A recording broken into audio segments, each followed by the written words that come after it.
എല്ലാവർക്കും ഓൺലൈൻ ക്ലാസ്സിലേക്ക് സ്വാഗതം. ഇന്ന് നമ്മൾ ഡിസ്കസ് ചെയ്യുന്നത് 8ാം ക്ലാസ്സിലെ unit 1 bond of life. Bonds of ലൈഫിൻ്റെ ഫസ്റ്റ് ചാപ്റ്റർ നമ്മൾ ഡിസ്കസ് ചെയ്തതാണ്. ഇതിൻ്റെ ഫുൾ ആക്ടിവിറ്റീസും നമ്മൾ ഡിസ്കസ് ചെയ്തതാണ്. എ ലോങ് വാക്ക് വിത്ത് ഗ്രാനിയം. ഇനി നമ്മൾ ഇന്ന് ഡിസ്കസ് ചെയ്യുന്നത് ദ ലിറ്റിൽ തിങ്സ് മാറ്റർ. ഒരു മെമ്മോയറാണ് APJ അബ്ദുൽ കലാമിൻ്റെ. അദ്ദേഹത്തിൻ്റെ ഒരു ഓർമ്മക്കുറിപ്പിൽ നിന്നുള്ള ഒരു പാഠഭാഗമാണ്. Okay, we have learned about the different stages of life. Have you ever thought about the duties of each stage? അപ്പോൾ നമുക്ക് ജീവിതത്തിൽ പല സ്റ്റേജുകളുണ്ട്. വിദ്യാർത്ഥി കുട്ടിക്കാലം, അതേപോലെ തന്നെ വിദ്യാർത്ഥിയായിരിക്കുന്ന കാലഘട്ടം, പിന്നെ നമ്മൾ കോളേജിൽ പോകുന്ന കാലഘട്ടം, പിന്നെ നമ്മുടെ യൗവനം, പിന്നെ വാർദ്ധക്യം, അങ്ങനെ നമുക്ക് ഒരുപാട് സ്റ്റേജസ് ഉണ്ട്. It is except from APJ Abdul Kalam's memoir, a young boy begins to understand this. At a tender age, he forges his own bonds of life and evolves into a responsible member of the family, playing his role with pride and joy. അപ്പോൾ അദ്ദേഹത്തിൻ്റെ സുഖങ്ങളൊക്കെ ഉപേക്ഷിച്ച് 8ാം വയസ്സിൽ തന്നെ കുടുംബത്തെ സഹായിക്കാൻ വേണ്ടി ജോലി ചെയ്യാൻ തുടങ്ങി. അതിൻ്റെ ഒരു സന്തോഷവും അഭിമാനവും അദ്ദേഹം പങ്കുവയ്ക്കുകയാണ്. Okay, little things matter. ചെറിയ കാര്യങ്ങളും പ്രധാനമാണ്. Every morning a large pile of newspapers. എല്ലാ ദിവസവും രാവിലെ ഒരു വലിയ പൈൽ എന്ന് പറഞ്ഞാൽ കൂമ്പാരം, വലിയ കൂമ്പാരം newspaper in English and Tamil, ഇംഗ്ലീഷിലും തമിഴിലുമുള്ള പത്രങ്ങളുടെ ഒരു വലിയ കൂമ്പാരം ഈസ് ഡെലിവേർഡ് ടു മീ, എനിക്ക് എത്തുന്നു. During my travels abroad I stay in touch with news from India. എൻ്റെ എല്ലാ വിദേശ യാത്രകളിലും ഞാൻ ഇന്ത്യയിൽ നിന്നുള്ള ന്യൂസുകളൊക്കെ അറിയാൻ ശ്രമിച്ചിരുന്നു. I do this by going online to read news articles and editorials in magazines and papers. അപ്പോൾ മാഗസിനിലുള്ളതും അതേപോലെ തന്നെ ന്യൂസ് പേപ്പറിലുള്ള വാർത്തകളും അതേപോലെ തന്നെ എഡിറ്റോറിയലുകളൊക്കെ ഓൺലൈനിൽ വായിക്കുന്നുണ്ട്. I was born in the year 1931. ഞാൻ ജനിച്ചത് എപ്പോഴാണ്? 1931. When I was about 8, World War second broke out. അപ്പോൾ എനിക്ക് 8 വയസ്സായപ്പോഴാണ് 2ാം ലോക മഹായുദ്ധം പൊട്ടിപ്പുറപ്പെട്ടത്. Daily life however remained fairly unaffected initially, particularly for us in the southern tip of the country. അപ്പോൾ അദ്ദേഹത്തിൻ്റെ തലസ്ഥാനം എന്ന് പറഞ്ഞാൽ തെക്കേ അറ്റത്താണ്, രാജ്യത്തുള്ള തെക്കേ അറ്റത്താണ്. അതുകൊണ്ട് തന്നെ ഡെയിലി ലൈഫിന് ആ യുദ്ധം അത്രയൊന്നും ബാധിച്ചിരുന്നില്ല. The only source of information about the outside world was newspaper. ഇപ്പോൾ 2ാം ലോക മഹായുദ്ധമൊക്കെ നടക്കുകയാണ്. അപ്പോൾ പുറം ലോകത്തെക്കുറിച്ചുള്ള വിവരങ്ങൾ, യുദ്ധങ്ങളെക്കുറിച്ചുള്ള വിവരങ്ങളൊക്കെ അറിയാനുള്ള ഏക മാർഗം എന്ന് വെച്ചിട്ടുണ്ടെങ്കിൽ ന്യൂസ് പേപ്പർ ആയിരുന്നു. The agency that distributed newspapers was run by my cousin Shamsuddin. അപ്പോൾ ഇത് ആരാണ്? ഈ ഒരു ഏജൻസി, പത്രങ്ങൾ വിതരണം ചെയ്യുന്നതിന് ഒരു ഏജൻസി ഉണ്ടാവും. ആ ഏജൻസി നടത്തിയിരുന്ന അദ്ദേഹത്തിൻ്റെ കസിന് ഷംസുദ്ദീൻ ആയിരുന്നു. അലോങ് വിത്ത് ജലാലുദ്ദീൻ, അതേപോലെ തന്നെ ജലാലുദ്ദീനോടൊപ്പം he was big influence in my early life. അപ്പോൾ ആദ്യകാല ജീവിതത്തിൽ അദ്ദേഹത്തിന് വളരെയധികം ഇൻഫ്ലുവൻസ് ഉണ്ടായിരുന്നു. Shamsuddin had a great affection for me and encouraged me in so many ways. Then he became a guiding light for me. അപ്പോൾ അദ്ദേഹത്തിന് ആദ്യകാല ജീവിതത്തിൽ വളരെയധികം ഇൻഫ്ലുവൻസ് ഉണ്ടായിരുന്നു. അതേപോലെ തന്നെ ഷംസുദ്ദീന് അദ്ദേഹത്തോട് വലിയ വാത്സല്യമായിരുന്നു. അങ്ങനെ പലതരത്തിലും അദ്ദേഹത്തെ പ്രോത്സാഹിപ്പിച്ചിരുന്നു. He became a guiding light for me എന്ന് പറഞ്ഞാൽ, ഗൈഡിങ് ലൈറ്റ് എന്ന് പറഞ്ഞാൽ എന്താണ്? ഗൈഡിങ് ലൈറ്റ് എന്ന് പറഞ്ഞാൽ വഴികാട്ടി, മാർഗനിർദ്ദേശങ്ങളൊക്കെ നോക്കുന്ന ഒരാളാണ് വഴികാട്ടി, ഗൈഡിങ് ലൈറ്റ് എന്ന് പറയുന്നത്.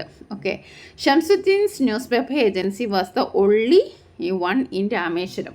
ഇപ്പോൾ രാമേശ്വരത്തിൽ ആകെ ഒരു പത്ര ഏജൻസിയേ ഉള്ളൂ. അത് ആരുടേതായിരുന്നു? ഷംസുദ്ദീൻ്റേതായിരുന്നു.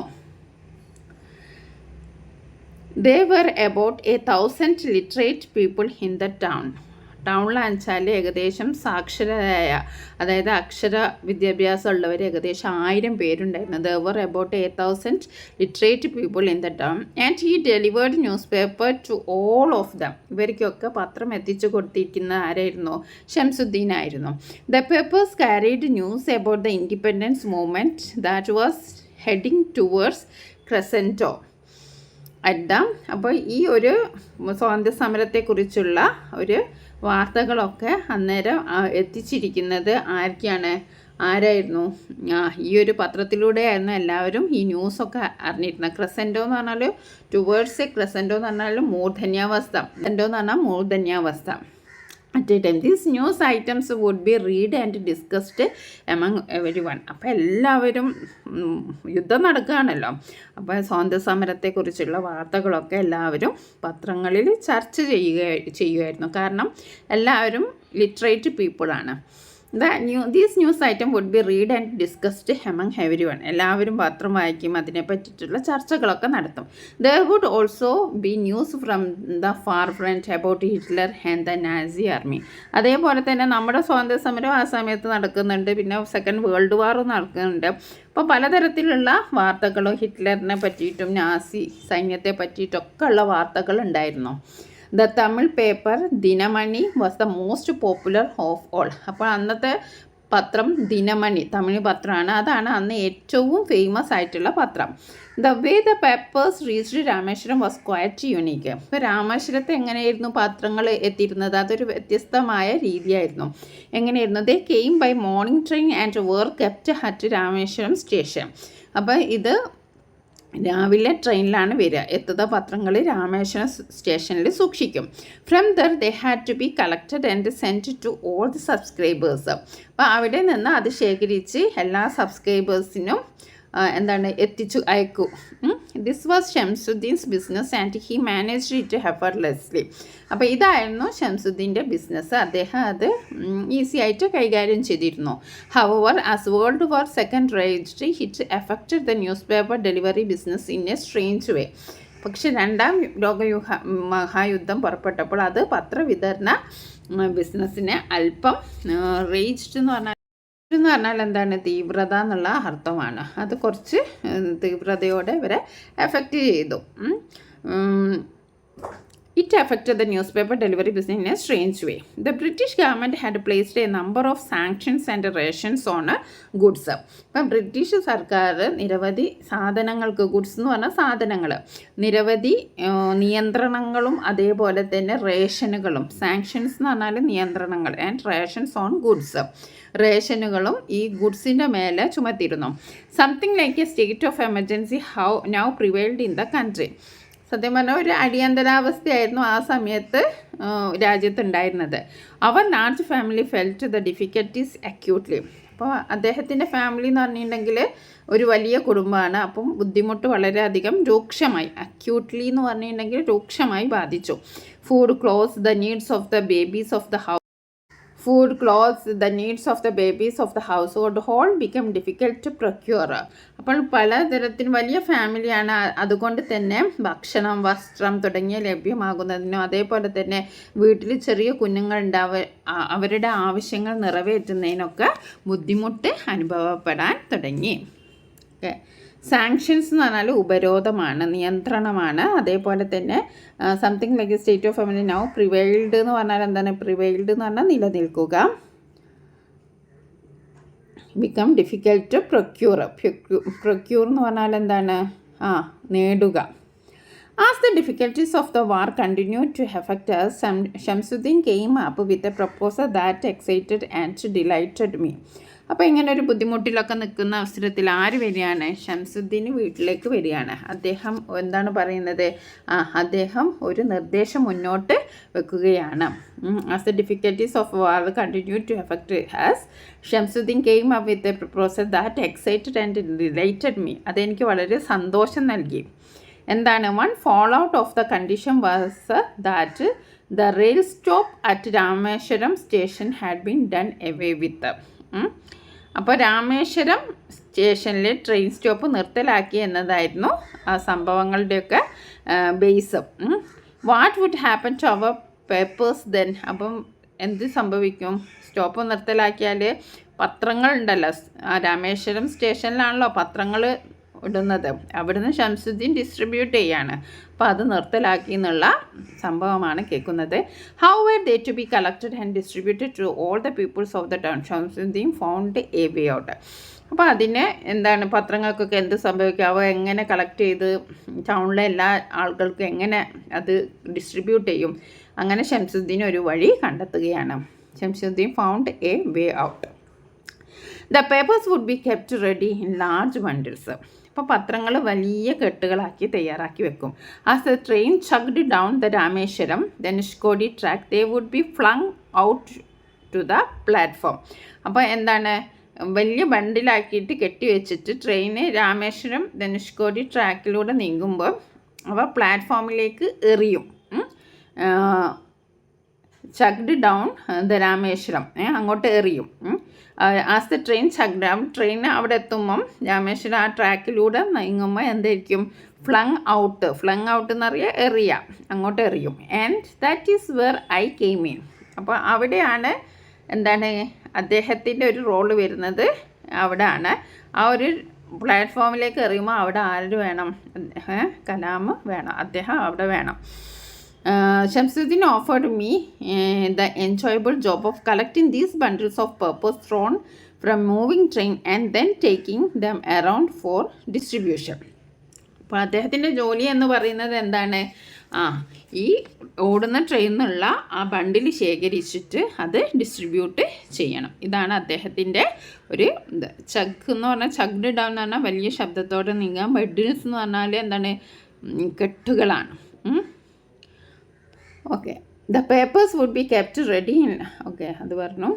My enthusiasm no bounds. എനിക്കാണെന്ന് വളരെയധികം എന്താണ് എന്തൂസിയാസം എന്ന് പറഞ്ഞിട്ടുണ്ടെങ്കിൽ വളരെയധികം ഉത്സാഹമായിരുന്നു. നോ ബൗണ്ട്സ്, എനിക്ക് ഈ ഉത്സാഹത്തിന് അതിരുകളിലായിരുന്നു, അത്ര ഇഷ്ടപ്പെട്ടിരുന്നു. ഐ വാസ് ഓൺലി 8, എനിക്ക് 8 വയസ്സ് മാത്രമായിരുന്നു. But I was going to contribute in a meaning way to the household income. ഞാനൊരു ഹൗസ് ഹോൾഡ് വീട്ടിലെ വരുമാനത്തിലേക്ക് ഒരു സംഭാവന ചെയ്യാൻ പോവുകയാണ്. For many days I had noticed the amount of food on my mother and grandmother's place become lesser and lesser as the divided the portion between all of us. കുറേ ദിവസമായി അമ്മേൻ്റെയും മുത്തശ്ശീൻ്റെയും പ്ലേറ്റിലേക്ക് നോക്കുമ്പോൾ അവരുടെ ഭക്ഷണത്തിൻ്റെ അളവ് കുറഞ്ഞു വരികയാണ്. അത് ഞാൻ ശ്രദ്ധിച്ചിരുന്നു. കാരണം എന്താണ്, എല്ലാവർക്കും ഡിസ്ട്രിബ്യൂട്ട് ചെയ്യുമ്പോൾ അവർക്ക് ഭക്ഷണം കുറവായിരിക്കും. The childrens were always fed first. ആദ്യം ആർക്കാണ് കൊടുക്കുക, കുട്ടികൾക്കാണ് എപ്പോഴും ഭക്ഷണം കൊടുത്തിരുന്നത്. And I don't remember any of us ever going hungry. ആർക്കും വിശക്കുന്നതായിട്ടൊന്നും ഞങ്ങൾക്ക് ഓർമ്മയില്ല. The women are compromising of their nutrition for us. അപ്പം വീട്ടിലെ സ്ത്രീകൾ എന്താണ്, അവരുടെ പോഷകാഹാരത്തിൽ വിട്ടുവീഴ്ച ചെയ്യുകയായിരുന്നു. എന്നിട്ട് അവരത് കൂടി ഞങ്ങൾക്ക് തരുമായിരുന്നു. I readily accept Shamsuddin's offer. ഈ ഒരു സാഹചര്യത്തിലാണ് ഷംസുദ്ദീൻ ഈ ഓഫറുമായിട്ട് വരുന്നത്. അപ്പോൾ എന്താ ചെയ്തു, ഞാനത് അക്സെപ്റ്റ് ചെയ്തു. However my new job had to be fitted in to my regular routine. അങ്ങനെ എൻ്റെ പുതിയ ജോലി എൻ്റെ റൂട്ടീനായിട്ട് ഉൾപ്പെടുത്തേണ്ടി വന്നു. My studies and school had to continue as before. സ്റ്റഡീസും അതേപോലെ തന്നെ സ്കൂളൊക്കെ മുമ്പത്തെ പോലെ തന്നെയാണ്. അതിൽ എന്തുകൂടി ഇൻക്ലൂഡ് ചെയ്യണം, ഈ ഒരു പത്രത്തിൻ്റെ ഡിസ്ട്രിബ്യൂഷൻ കൂടി ഇൻക്ലൂഡ് ചെയ്യണം. The delivery business had to be accommodated amidst of all these other activities. അപ്പോൾ എല്ലാ ഡെയിലി ആക്ടിവിറ്റീസിൻ്റെയും കൂടെ ഈ ഡെലിവറി ബിസിനസ്സും നടത്തണം. Among my siblings and cousins I had shown an early aptitude for mathematics. അപ്പോൾ എൻ്റെ സിബ്ലിങ്സിനെ അപേക്ഷിച്ചിട്ട് ഞാൻ മാത്തമാറ്റിക്സിൽ ഒരു ഭയങ്കര കൂടുതൽ ഇൻട്രസ്റ്റ് ഉണ്ടായിരുന്നു. However, my teacher had a condition that we students needed to reach his home at dawn after having taken bath. അപ്പോൾ ഞങ്ങളുടെ അച്ഛന് ഒരു ട്യൂഷന് ഒരു ഏർപ്പാടാക്കിയിരുന്നു. My father had arranged for me to take tuition from our mathematics teacher. അപ്പോൾ അച്ഛന് ഒരു മാത്സ് ടീച്ചർ ട്യൂഷൻ എടുക്കാനായിട്ട് ഏർപ്പാടാക്കിയിരുന്നു. However my teacher had a condition. അപ്പോൾ ടീച്ചർക്ക് ഒരു കണ്ടീഷൻ ഉണ്ടായിരുന്നു. എന്താണ്, പുലർച്ചെ കുളിച്ച ശേഷം അദ്ദേഹത്തിൻ്റെ വീട്ടിലെത്തണം. അങ്ങനെയാണ് അധ്യാപക ആ ടീച്ചർ പറഞ്ഞിരുന്നത്. ഡോൺ എന്ന് പറഞ്ഞാൽ പുലർച്ചെ, after having taken bath. So for a year which was the duration of the tuition I started my day while it was still dark outside with my mother shaking me awake. അങ്ങനെ tuition അത് ഒരു വർഷത്തേക്കായിരുന്നു. എൻ്റെ അമ്മ എന്നെ വിളിച്ചുണർത്തുമ്പോൾ എന്താണ്, നേരം പുലർന്നിട്ടുണ്ടാവില്ല. അപ്പോൾ എനിക്ക് മുമ്പേ അമ്മ എഴുന്നേക്കുമായിരുന്നു. She herself would have risen before me and got my bath ready. അങ്ങനെ കുളിക്കാനുള്ള വെള്ളമൊക്കെ ചൂടാക്കി വെക്കുമായിരുന്നു. She would then help me bath and send me on my way to my teacher's home. അപ്പോൾ എനിക്ക് മുമ്പേ അമ്മ എഴുന്നേറ്റ് കുളിക്കാനുള്ള വെള്ളമൊക്കെ തയ്യാറാക്കി കുളിക്കാൻ സഹായിച്ച് അങ്ങനെ മാത്സ് ടീച്ചർ വീട്ടിലേക്ക് എന്നെ യാത്ര അയക്കുമായിരുന്നു. After my lesson was over, അങ്ങനെ പിന്നെ പഠിച്ച് കഴിഞ്ഞതിന് ശേഷം I would sprint to the railway station, അങ്ങനെ പിന്നെ റെയിൽവേ സ്റ്റേഷനിൽ എത്തും.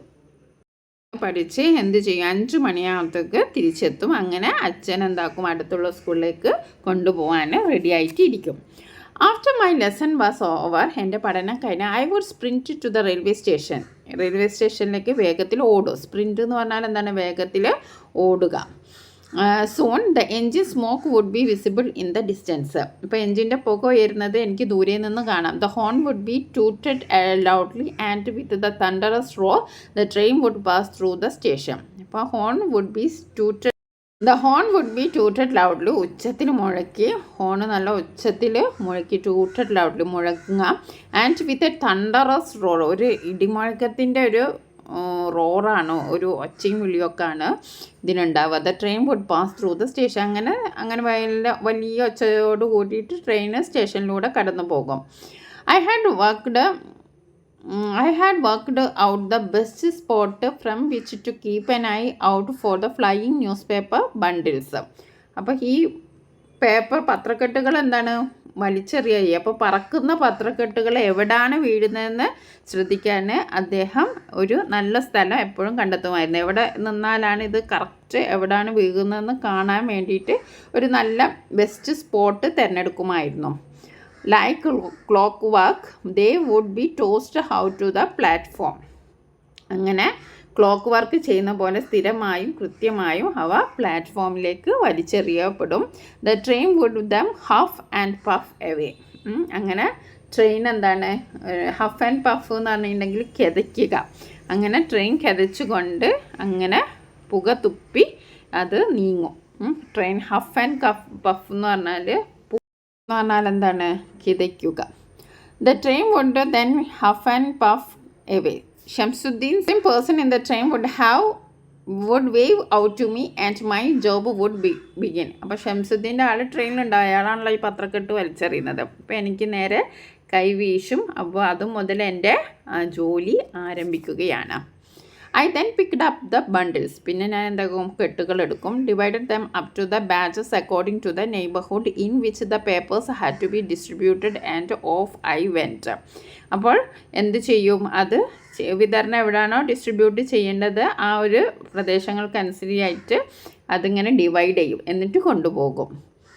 For about an hour I Tor around Rameswaram. അപ്പോൾ ഏകദേശം 1 മണിക്കൂറോളം എന്താണ്, രാമേശ്വരത്ത് ഞാനങ്ങനെ ചുറ്റി നടക്കും. 1 മണിക്കൂറോളം രാമേശ്വരത്തെ ചുറ്റി നടക്കും. Delivering the papers to everyone, എല്ലാവർക്കും പത്രങ്ങൾ ഡിസ്ട്രിബ്യൂട്ട് ചെയ്യും. Soon I began to identify people by the papers they read. അങ്ങനെ ശീലമാവുമല്ലോ ആരൊക്കെ ഏതൊക്കെ പത്രം വായിക്കുന്നു. അങ്ങനെ അവർ വായിച്ചിരുന്ന പത്രങ്ങളിലൂടെ ഞാൻ ആളുകളെ തിരിച്ചറിയാൻ തുടങ്ങി. Many would be waiting for me, എല്ലാവരും എന്താണ്, എനിക്ക് വേണ്ടി കാത്തിരിക്കും. There would always be a friendly word or two, പിന്നെ അങ്ങനെ എന്തെങ്കിലും ഫ്രണ്ട്ലി വേർഡ്സ് എന്തെങ്കിലും 1-2 വർത്തമാനം പറയും. Okay. Some would tell me to hurry, ചിലർ എന്നോട് പറയും ബാക്ക് ഹോം, വേഗം പത്രം ഇട്ടിട്ട് വേഗം പോയിക്കോ. So I would not be late for school, ഇപ്പം സ്കൂള് നേരം വൈകണ്ട എന്ന് പറഞ്ഞിട്ട് പലരും എന്താണ്, വൈകാതിരിക്കാൻ വേഗം വീട്ടിലേക്ക് മടങ്ങാനും ചിലർ പറയും. I think most people enjoyed, എല്ലാവർക്കും എല്ലാവരും ഭയങ്കര ആസ്വദിച്ചിരുന്നു. Being handed their papers by a cheerful 8-year-old. ഇപ്പോൾ ഒരു 8 വയസ്സുകാരനായ കുട്ടി ഇങ്ങനെ നല്ല എനർജറ്റിക് ആയിട്ട് പത്രങ്ങൾ വിതരണം ചെയ്യുന്നത് എല്ലാ ആളുകൾക്കും കാണാൻ ഇഷ്ടമായിരുന്നു. Our town being on the east coast, ഇപ്പം പട്ടണം എവിടെയാണ്, കിഴക്കൻ തീരത്താണ്. By the time the work was over at 8 AM, 8 മണിയാകുമ്പോഴത്തേക്കും ജോലി കഴിയും. The sun would be high up in the sky, അപ്പോഴത്തേക്കും സൂര്യൻ ആകാശത്തേക്ക് ഉയർന്നിരിക്കും. Now I headed back home where my mother waited with breakfast, അപ്പോഴേക്കും അമ്മ ബ്രേക്ക്ഫാസ്റ്റുമായിട്ട് അപ്പോൾ അമ്മ ബ്രേക്ക്ഫാസ്റ്റുമായിട്ട് കാത്തിരിക്കും. A simple meal would be served but how hungry I was. അപ്പോൾ ലളിതമായ ഭക്ഷണമാണ് അമ്മ വിളമ്പുക, പക്ഷേ ഭയങ്കര വിശപ്പായിരുന്നു എനിക്ക്. My mother made sure I ate every morsel before sending me off to school. അപ്പോൾ എല്ലാ മോർസൽ എന്ന് പറഞ്ഞാൽ ഉരുള, എല്ലാ ഉരുളയും ഞാൻ കഴിക്കുന്നു എന്ന് അമ്മ ഉറപ്പാക്കിയിരുന്നു. But my work did not end there. എൻ്റെ വർക്ക് അപ്പോഴും അവസാനിച്ചിരുന്നില്ല. In the evening after school was over. അങ്ങനെ വൈകുന്നേരം സ്കൂളൊക്കെ ഓവർ, അതായത് സ്കൂൾ കഴിഞ്ഞതിന് ശേഷം I would do in the evening after school was over, I would do the rounds of Shamsuddin's customers again. അപ്പോൾ സ്കൂള് വിട്ടതിന് ശേഷം ഞാൻ എന്ത് ചെയ്യും? ഷംസുദ്ദീൻ്റെ കസ്റ്റമേഴ്സിനെയൊക്കെ ചുറ്റി നടന്ന് ഷംസുദ്ദീൻ്റെ കസ്റ്റമേഴ്സിനെയൊക്കെ ഒന്നും കൂടി കാണും. എന്തിനാണ്? Rounds of Shamsuddin customers again collecting dues. അപ്പോൾ പത്രത്തിൻ്റെ പൈസ വാങ്ങേണ്ടി വരുമല്ലോ, അത് കളക്ട് ചെയ്യാൻ വേണ്ടി വീണ്ടും കാണും. Then I would meet him so that he could work out the accounts of the day. അപ്പം ആ ഒരു ദിവസത്തെ കണക്കുകളൊക്കെ തീർക്കാൻ അദ്ദേഹത്തിന് കഴിയും. At that time sitting somewhere near the sea with the breeze blowing in, Jalaluddin or Shamsuddin would finally open up the day's paper. അങ്ങനെ കാറ്റ് വീശുന്ന ആ കടൽ തീരത്തെ എവിടെയെങ്കിലും ഇരുന്ന് ജലാലുദ്ദീനോ ഷംസുദ്ദീനോ ആ ദിവസത്തെ പത്രം നോക്കും. All of us would pore over the black type of Dinamani. ഞങ്ങളെല്ലാവരും ആ ദിനമണിയുടെ കറുത്ത അക്ഷരങ്ങളിലേക്ക് സൂക്ഷ്മമായിട്ട് അങ്ങനെ നോക്കും. One of them would read aloud the news items. ആരെങ്കിലും ഒരാൾ ഉറക്കെ വായിക്കും. And slowly the larger outside world would enter our consciousness. അപ്പോഴാണ് പുറത്ത് ആൾക്കാരുണ്ട് എന്നുള്ളൊരു ബോധം ഞങ്ങൾക്ക് വരിക. Gandhiji, Congress, Hitler, Periyar, E V. Ramaswamy, their words would hang in the evening air. അപ്പോൾ ഇവരുടെയൊക്കെ എന്താണ്, ഗാന്ധിജി, ഇ.വി. രാമസ്വാമി, ഹിറ്റ്ലർ, പെരിയോർ ഇവരുടെയൊക്കെ വാക്കുകൾ വൈകുന്നേരത്തെ അന്തരീക്ഷത്തിൽ അങ്ങനെ തങ്ങി നിൽക്കും. Okay. I would trace the photos and words with my fingers. ഞാൻ എൻ്റെ വിരലുകൾ കൊണ്ട് ഫോട്ടോസ് ഇങ്ങനെ നോക്കും. Wondering what it must be like to be out there in the larger world with all of them. എന്തൊക്കെയായിരിക്കും, എന്താണ് ഇവരോടൊപ്പമുള്ള വലിയ ലോകത്ത് കാര്യങ്ങൾ എങ്ങനെയായിരിക്കും എന്നൊക്കെ ഞാൻ അന്ന് ചിന്തിക്കുമായിരുന്നു. Maybe I thought to myself one day I would go to big cities like Madras, Bombay and Calcutta. അങ്ങനെ ഒരു ദിവസം ഞാനും മദ്രാസ്, ബോംബെ, കൽക്കട്ട തുടങ്ങിയ വലിയ നഗരങ്ങളിൽ ഞാനും പോകുമെന്ന് ഞാൻ സ്വയം ചിന്തിക്കാനും. What would I say if I ever go to meet people like Gandhiji and Pandit Nehru. ഗാന്ധിജിയെയും പണ്ഡിറ്റ് നെഹ്റുവിനെയും പോലുള്ളവരെ എപ്പോഴെങ്കിലും കാണാൻ കഴിഞ്ഞാൽ ഞാൻ എന്താ പറയാമെന്നൊക്കെ അന്നത്തെ കാലത്ത് ഞാൻ ചിന്തിക്കുമായിരുന്നു. But such thoughts were soon interrupted by the calls of my playmates and then the call for dinner. അങ്ങനത്തെ ചിന്തകളൊക്കെ പിന്നെ അവിടെ കട്ട് ചെയ്യാണ്. അപ്പോൾ എൻ്റെ പ്ലേമേറ്റ്സ്, എൻ്റെ കളിക്കൂട്ടുകാരുടെ വിളിയും തുടർന്ന് ഡിന്നറിനുള്ള വിളിയൊക്കെ ആകുമ്പോൾ എൻ്റെ ചിന്തകളെ അത് തടസ്സപ്പെടുത്തുകയാണ്. അങ്ങനെ പലതും ചിന്തിക്കുമായിരുന്നു. ഞാൻ ഇങ്ങനത്തെ സിറ്റിയിൽ പോകും. അപ്പോൾ നിങ്ങൾ ചിന്തിച്ചു നോക്കുക, APJ അബ്ദുൽ കലാം നന്ന് ചെറുപ്പത്തിൽ ഇതൊക്കെ സ്വപ്നം കാണുമായിരുന്നു അല്ലേ? ഗാന്ധിജീനെ മീറ്റ് ചെയ്യുന്നത്, നെഹ്റുവിനെ മീറ്റ് ചെയ്യുന്നത്, സ്ഥലങ്ങളിൽ പോകുന്നത് ഒക്കെ അദ്ദേഹം സ്വപ്നം കാണുമായിരുന്നു. But such thoughts were soon interrupted by the calls of my playmates and then call for dinner. There was homework to be done. Homework ഒക്കെ ഉണ്ടാകും.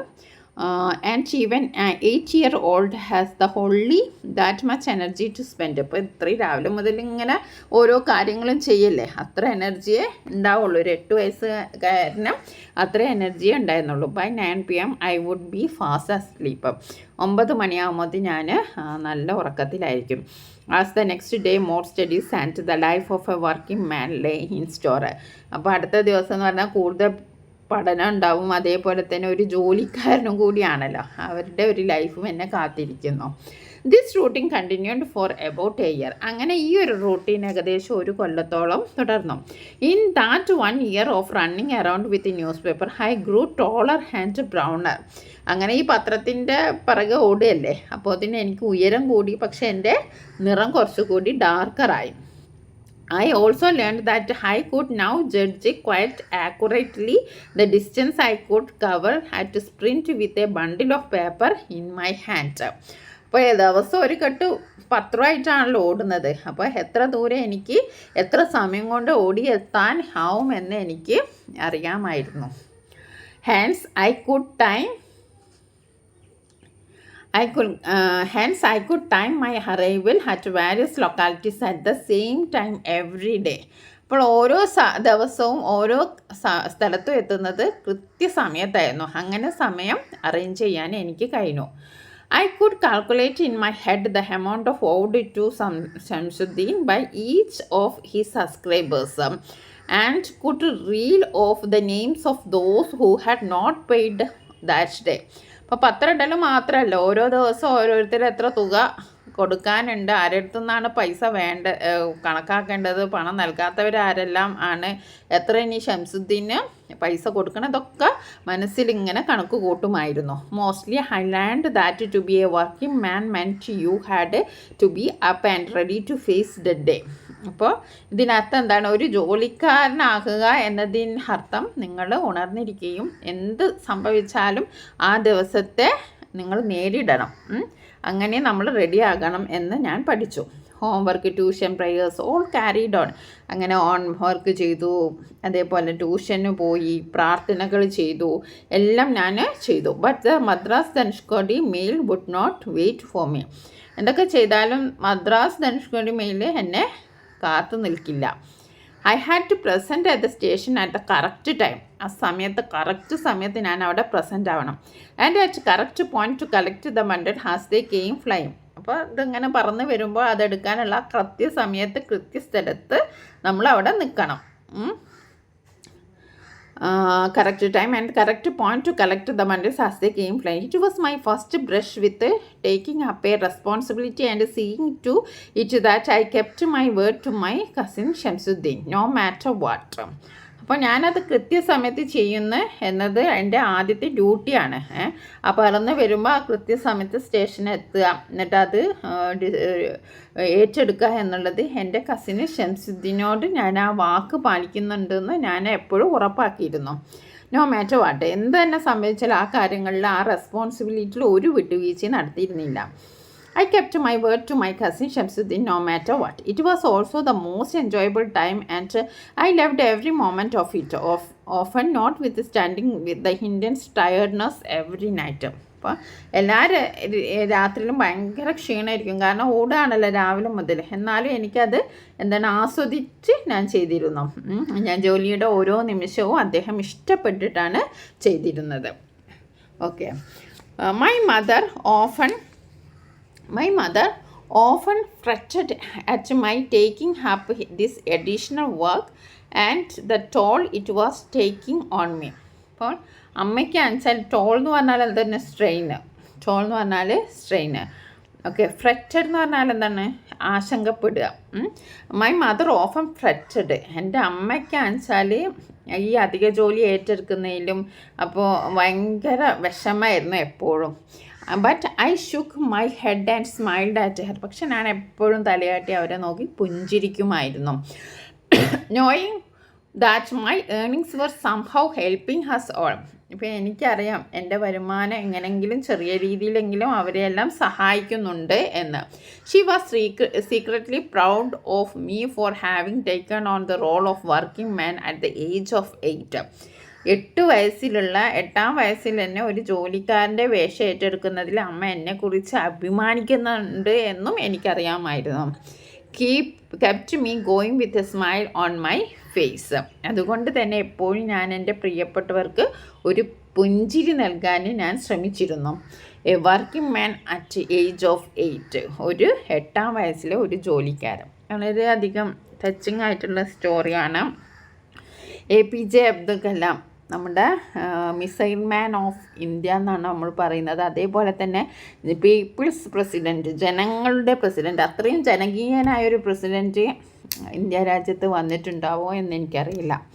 അപ്പോൾ അദ്ദേഹത്തിൻ്റെ ബാല്യകാലത്തിൽ ഒരു ഇൻസിഡൻ്റാണ്. ഇങ്ങനെ ഒരുപാട് ഇൻസിഡൻ്റ് അദ്ദേഹത്തിൻ്റെ ജീവിതത്തിൽ ഉണ്ടായിട്ടുണ്ട്. അദ്ദേഹത്തിൻ്റെ ആത്മകഥയായ അഗ്നിച്ചിറകുകൾ, അങ്ങനെയുള്ള പുസ്തകങ്ങൾ വായിക്കാൻ സ്കൂൾ ലൈബ്രറിയിലുണ്ടാവും.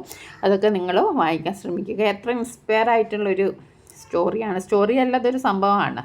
അദ്ദേഹത്തിൻ്റെ ജീവിതത്തിൽ അറ്റ് ദ ഏജ് ഓഫ് 8 വയസ്സിൽ ഇങ്ങനെയൊക്കെ ചെയ്യാൻ തുടങ്ങിയിട്ടുണ്ടെങ്കിൽ നമുക്കൊന്നും സങ്കല്പിക്കാൻ പോലും കഴിയില്ല അല്ലേ. രാവിലെ ജോലി മാത്രമല്ല, അതോടുകൂടെ അദ്ദേഹത്തിൻ്റെ പഠനവും എല്ലാ കാര്യത്തിലും പഠനം, അതേപോലെ തന്നെ പ്രാർത്ഥന, സെയിം ടൈം കളിക്കാനും പോയിരുന്നു. എല്ലാത്തിനും അറ്റ് ദ ഏജ് ഓഫ് 18 8 വയസ്സിൽ തന്നെ അദ്ദേഹത്തിന് അതിനെല്ലാം ഒരു അച്ചടക്കം ഉണ്ടായിരുന്നു, ഒരു ഡിസിപ്ലിൻഡ് ആയിരുന്നു അദ്ദേഹം. ഓക്കെ, അപ്പോൾ ഇതുപോലുള്ള സ്റ്റോറികൾ നിങ്ങൾ വായിക്കാൻ ശ്രമിക്കുക. APJ അബ്ദുൽ കലാമിൻ്റെ ഒരുപാട് രചനകളുണ്ട്, അതൊക്കെ നിങ്ങൾ വായിക്കാൻ ശ്രമിക്കുക. രാമേശ്വരത്തിൽ ജനിച്ച് പിന്നെ അദ്ദേഹം വലിയ വലിയ ഉയരങ്ങളിലായിരുന്നു. അപ്പോൾ നമ്മുടെ ഇതിൽ തന്നെ പറയുന്നുണ്ട്, അദ്ദേഹം അറ്റ് ദ ഏജ് ഓഫ് 8 ഒരു 8 വയസ്സിൽ തന്നെ ഗാന്ധിജിയെയും അതേപോലെ നെഹ്റുയെയും കാണാൻ കഴിയും. അത്രയും മദ്രാസ്, കൊൽക്കത്ത, ബോംബെ തുടങ്ങിയ സ്ഥലങ്ങൾ, മെട്രോ സിറ്റിയിൽ പോകാൻ കഴിയുമെങ്കിൽ എന്നൊക്കെ സ്വപ്നം കണ്ടിരുന്നു. അങ്ങനെ അദ്ദേഹം പിൻകാലത്ത് അദ്ദേഹം അവിടെയൊക്കെ എത്തുകയും നമ്മുടെ ഇന്ത്യയുടെ പ്രസിഡൻ്റ് ആവുകയും ചെയ്ത ഒരു കഥയാണ്. 2015 അദ്ദേഹം നമ്മളോട് വിട വാങ്ങിയത്. അപ്പോൾ നമ്മൾ ഇതിൻ്റെ മലയാളം എക്സ്പ്ലനേഷനാണ് നമ്മൾ ഇതുവരെ നോക്കിയത്. അപ്പോൾ നമുക്കിനി 9 ടെക്സ്റ്റ് ക്വസ്റ്റ്യൻസും ഉണ്ട്, അതേപോലെ തന്നെ ആക്ടിവിറ്റീസും ഉണ്ട്. അത് നമ്മൾ അടുത്ത വീഡിയോയിൽ ഡിസ്കസ് ചെയ്യും. കൂടാതെ ഇതുമായി ബന്ധപ്പെട്ട ഒരു മോഡൽ ക്വസ്റ്റ്യൻ പേപ്പർ അപ്ലോഡ് ചെയ്യുന്നതാണ്. നിങ്ങൾക്ക് വീഡിയോ ഇഷ്ടപ്പെട്ടെങ്കിൽ ഒന്ന് ലൈക്ക് ചെയ്യുക. കൂടെ നിങ്ങൾ പഠിക്കുന്ന കൂട്ടുകാർക്കൊന്ന് ഷെയർ ചെയ്ത് കൊടുക്കുക.